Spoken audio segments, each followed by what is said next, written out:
নুরুল হুদা একজন মুক্তিযোদ্ধা। কোন মুক্তিযোদ্ধার বিচার এই ধরনের যুদ্ধ অপরাধীর আদালতে হতে পারবে না। যে আদালতে পাকিস্তান হানাদার বাহিনীর আলবদর রাজাকারদের বা দালালদের বিচার হয়েছিল সেই আদালতে হবে না। এটা একদিন মানুষ জায়গায় উঠবে। আমি কিন্তু বললাম এবং আমি বারবার বলতেছি যে এই আদালতে তাদের বিচার হবে না, এই কোর্ট দিয়ে তাদের বিচার হবে না, এই প্রসিকিউশন দিয়ে তাদের বিচার হবে না। এবং নুরুল হুদা একজন মুক্তিযোদ্ধা। আমি আরো বলেছি, মুক্তিযোদ্ধারা নিশ্চিত ভাবে এইসব মামলায় বেল পাওয়ার রাইট রাখে সারা পৃথিবীতে। আজ পর্যন্ত ভারতবর্ষ যারা আন্দামান দ্বীপপুঞ্জে এক সময় নির্বাসিত হয়েছে, ভারতবর্ষের স্বাধীনতা আন্দোলন করেছিল যারা, তাদের ইতিহাস জেনে দেখো। ভারতের কথা বললে আবার বলবেন ভারতের দালাল, কিন্তু ভারতবর্ষের সমস্ত স্বাধীনতা কামীরা আমৃত্যু কেউ কোনদিন জেলে যায় নাই। ওই যে কিউবার ফিডেল ক্যাস্ট্রো, তিনি প্রথম দিন বাতিস্তাকে পরাজিত করে দায়িত্ব হাতে নিয়ে বলেছিলেন, আমার সাথে যারা মুক্তিযুদ্ধ করেছে, আমার সঙ্গে যারা বিপ্লব করেছে, সেই বিপ্লবীরা কোনোদিন জেলখানায় যাবে না, তাদের হাতে কোনোদিন বেরি পরানো যাবে না। হ্যাঁ, সে যদিও মহা ভুল করে, তার বিচারের শেষ বিচার পর্যন্ত অপেক্ষা করতে হবে, তারপরে সে জেলে যাবে।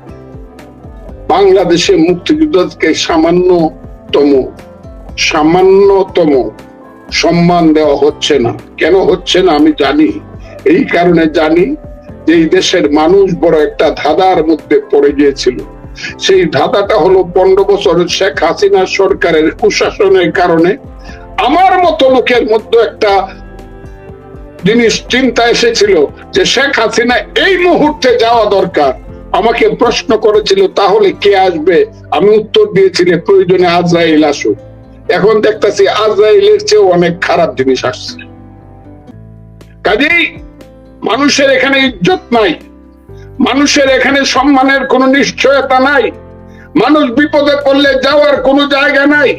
এই ধরনের নৈরাজ্যজনক একটা দেশ, 212টা দেশ পৃথিবীতে আছে, একটা দেশ আছে কিনা আমি জানি এই ধরনের নৈরাজ্যজনক অবস্থা বাংলাদেশে যা আছে। আমি একটা উদাহরণ দিই আপনাকে, শুনেন। আমি প্রত্যেক দিন সকাল 9টা থেকে বিকাল 5টা পর্যন্ত কোর্টে মামলা করি, আমি আপনাকে বলি, এবং আমি ক্রিমিনাল ল প্র্যাকটিস করি। ক্রিমিনাল বেঞ্চে আমি যাই, সেইখানে আমি দেখছি আজকে কি অবস্থা চলছে। ওই যে আগেও বলছি, এখনো বলছি যে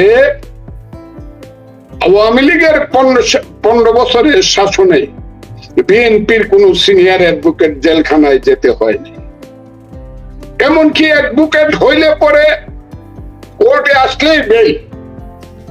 একটা প্রশ্ন জিজ্ঞাসা করা হয় নাই আওয়ামী লীগের 15 বছরে হাইকোর্টে কোন বিএনপির উকিলের আগাম জামিন বলেন আর রেগুলার জামিন বলেন, বেল। এখন শত শত উকিল জেল কাটতেছে। আমি ওদের পক্ষে না, আমি বললাম আমার পক্ষে। আমি আমার নেতাদেরকে বলি দিন কিন্তু আসতে পারে। আমি আমার উকিল যারা সিনিয়র উকিল যারা বিএনপি করেন তাদেরকে বলি দিন কিন্তু আসতে পারে।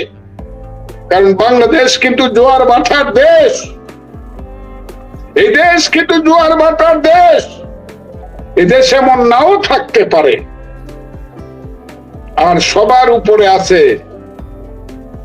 যিনি আমাদেরকে সৃষ্টি করেছেন, ওয়াতাইজু মান তাশাউ ওয়াতাজিল্লু মান তাশাউ বিয়াদিকাল খায়র ইন্নাকা আলা কুল্লি শাইইন কাদির। কাজে আজকে যারা গণহারে বাংলাদেশের সমস্ত লার্নেড আইনজীবীকে জেল খাটাচ্ছেন এবং মাসের পর মাস জেলে রাখছেন, বেল পাওয়ার পরেও আবার আপিল করছেন, আপিল করার পরেও ছাড়া পাচ্ছে না, সুপ্রিম কোর্টে গিয়ে 6 মাস আটকে থাকে। আমি অনুরোধ করব বিশেষ করে আইনজীবীদের ব্যাপারে সিদ্ধান্ত নিতে হবে। কারণ আওয়ামী লীগ কিন্তু তাদের আমলে কোনো আইনজীবীকে জেলখানায় দেয় নাই। হ্যাঁ, আমি স্বীকার করব আওয়ামী লীগ দেশ নেত্রী বেগম খালেদা জিয়ার ব্যাপারে অন্যায় করেছে, আমি এই কথাটা নিশ্চিত ভাবে স্বীকার করব। অথবা অন্যান্য বিচারের ব্যাপারে হয়তোবা কোন লোক দোষী না, তাদেরকে জেল দিয়ে দিয়েছে। কিন্তু সাধারণ রাজনৈতিক মামলায় কোনো কারণেই কোনো আইনজীবী বা বিএনপির কোন সিনিয়র নেতা হোক আর জুনিয়র নেতা হোক, কেউ জেলে থাকে নাই হাইকোর্টে আসার পরে। আমি এটা চ্যালেঞ্জ করলাম। তো আমি সমস্ত কথা তো বলি, আমার নিজের উপরে সমস্ত দায়িত্ব নিয়ে, যে ফজলুর রহমান মিথ্যা কথা বলে, এই কথাটা কেউ বলে কিনা? কেউ বলতে পারবে না। আমি একজনের নাম বলি, তার নাম সিনিয়র অ্যাডভোকেট, তিনি আজকে পৃথিবীতে নাই, জনাব খন্দকার মাহবুব হোসেন। উনার নামে একটা মিথ্যা মামলা, গায়েবী, শেখ হাসিনা আমলে ছিল গায়েবী মামলা, আর এখন গায়েবীর চেয়ে আরো অনেক কঠিন মামলা। মাহবুব হোসেন সাহেব, তাকে যখন এই মামলাটা দিল, খন্দকার মাহবুব হোসেন সাহেব আমাকে বলেন, ফজলু তুমি মামলাটা তুমি মুভ করো।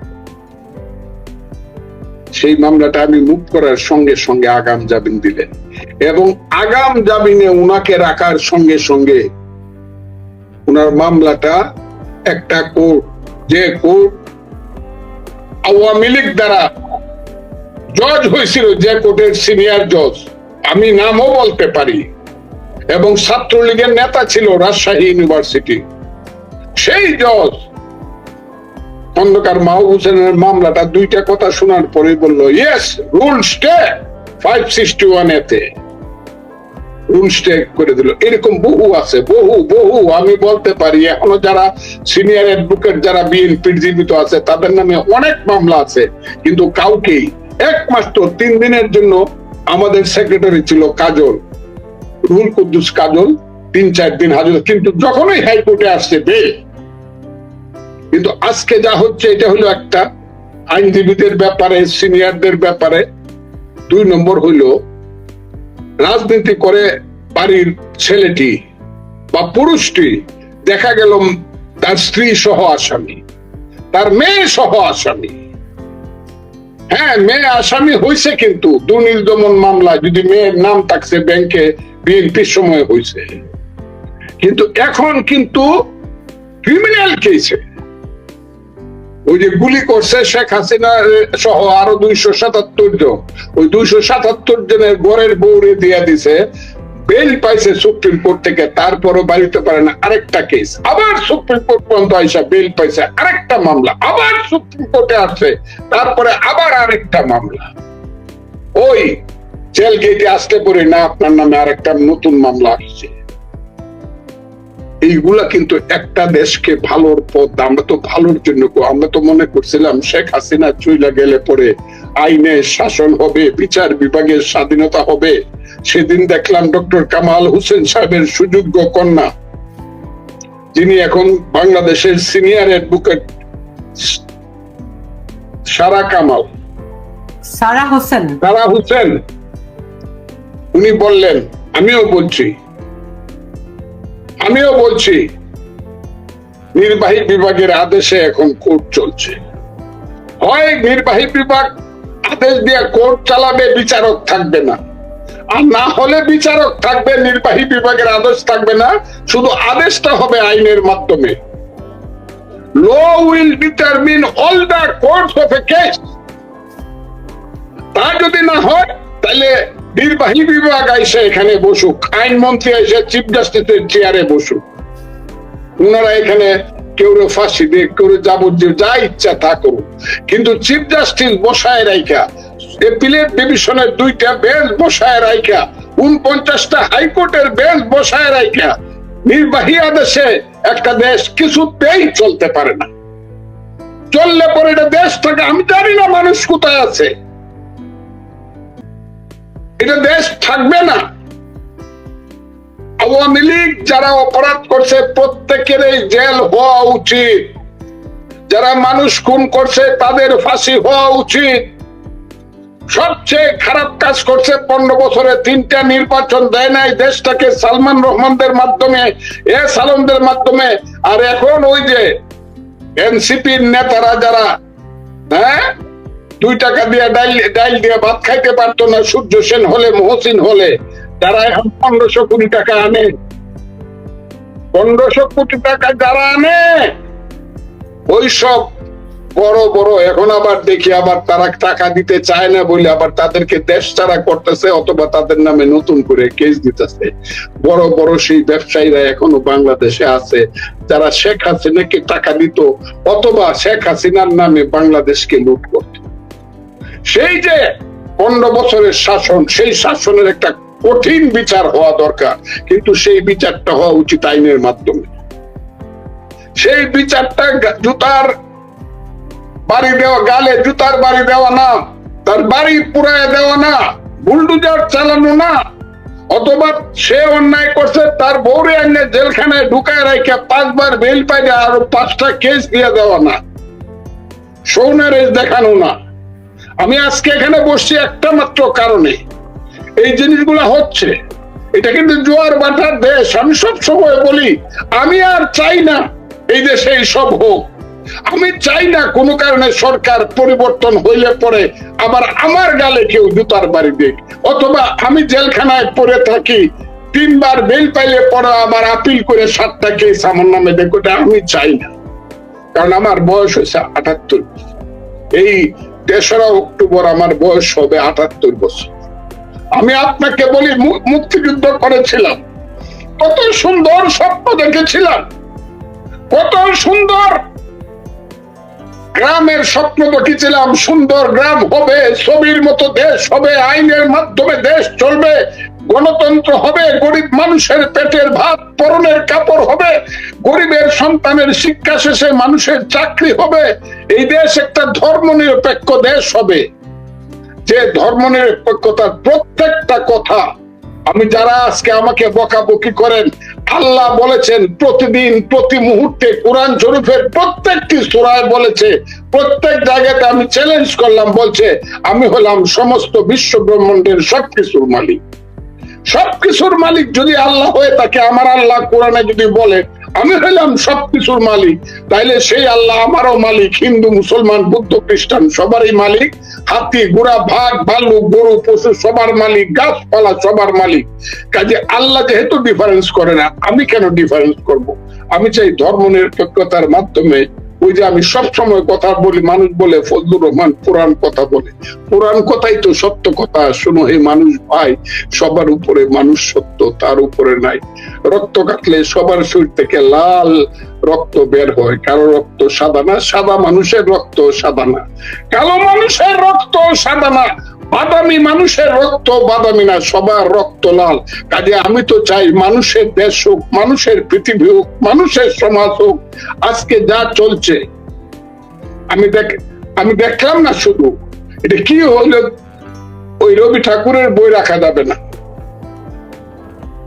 কবি নজরুল ইসলাম, বিদ্রোহী কবি নজরুল ইসলাম, সে ইসলাম বিরোধী, অতদিন পরে আবার বলা হচ্ছে বই ফালা দিতেছে, লাইব্রেরি থেকে 5 লক্ষ টাকার বই নিয়ে গেছে। আমি দেখলাম রবীন্দ্রনাথ ঠাকুরের শাহজাদপুরের সেই বাড়ি, যে বাড়িতে বৈশা কবিতা লেখছে রবীন্দ্রনাথ ঠাকুর। হায় হায় রে, অসভ্য ইতরের দল, আরে অমানুষ পশুর দল, যে বাড়িতে বৈশা হিন্দু মুসলমান বৌদ্ধ খ্রিস্টান কোনদিন রবীন্দ্রনাথ ঠাকুর ধর্ম দিয়া বিচার করে নাই, বরং মুসলমান কৃষক ছিল সবচেয়ে দরিদ্র, তাদেরকে সবচেয়ে বেশি সাহায্য করছে। তাদেরকে সাহায্য করার জন্য পূর্ব বাংলায় প্রথম ব্যাংক স্থাপন করছে নওগাঁয় এবং সিরাজগঞ্জে। সেই রবীন্দ্রনাথ ঠাকুর, যিনি হিন্দুও ছিল না ধর্ম বিশ্বাসে যিনি ছিলেন ব্রাহ্মণ, যিনি একেশ্বরবাদে বিশ্বাস করতেন, সেই রবীন্দ্রনাথ ঠাকুর। যে রবীন্দ্রনাথ ঠাকুর হলো বাঙালি জাতির শ্রেষ্ঠ সন্তান। যতদিন চন্দ্র সূর্য উঠবে, যতদিন বাংলার বাঙালি জাতি থাকবে, একজন সাহিত্যিক নিয়ে যদি প্রথম এবং প্রধান গৌরব পৃথিবীতে করতে হয়, নোবেল লরিয়েট সেই রবীন্দ্রনাথ ঠাকুরের নামে আমাদের পরিচয় হবে, গৌরব করতে হবে। তার বাড়িটা ভাঙ্গিয়া দেয়, আগুন দিয়া পোড়ায় দেয়, একটা হাসিও দেয় না, একটা কাশিও দেয় না সরকার। মুক্তিযোদ্ধার গালে জুতার বাড়ি দেয়। আমি বুঝি না আল্লাহ কি এদেরকে চিরদিন কি ক্ষমতা রাখবে কিনা, চিরদিন ক্ষমতা রাখবে কিনা। কিন্তু আমি জানি এইভাবে চললে পরে ইউনূস সাহেব যা করে করুক, স্বরাষ্ট্রমন্ত্রী জাহাঙ্গীর সাহেবরা যা করে করুক, ওই মন্ত্রী সবার লোকেরা হাসি দেখ, কিন্তু আমার দল বিএনপি এটা প্রতিবাদ সিরিয়াসলি করতে হবে। এমনকি আমার দলের ভিতরে যদি এই ধরনের অপরাধ চলতে থাকে, আমি বিশ্বাস করি আমাদের নেতা তারেক রহমান সাহেব এবং আমাদের নেত্রী দেশ নেত্রী বেগম খালেদা জিয়া সঠিক একটা বিচার করবেন। তা না হলে কিন্তু দলের মুখে কালি পড়বে, এবং সেই কালি পড়লে কিন্তু এর থেকে আমিও বিযুক্ত হব না। আমি চাই না আমার দলের ব্যাপারে মানুষের কাছে বা পৃথিবীর কাছে ভুল বার্তা যাক।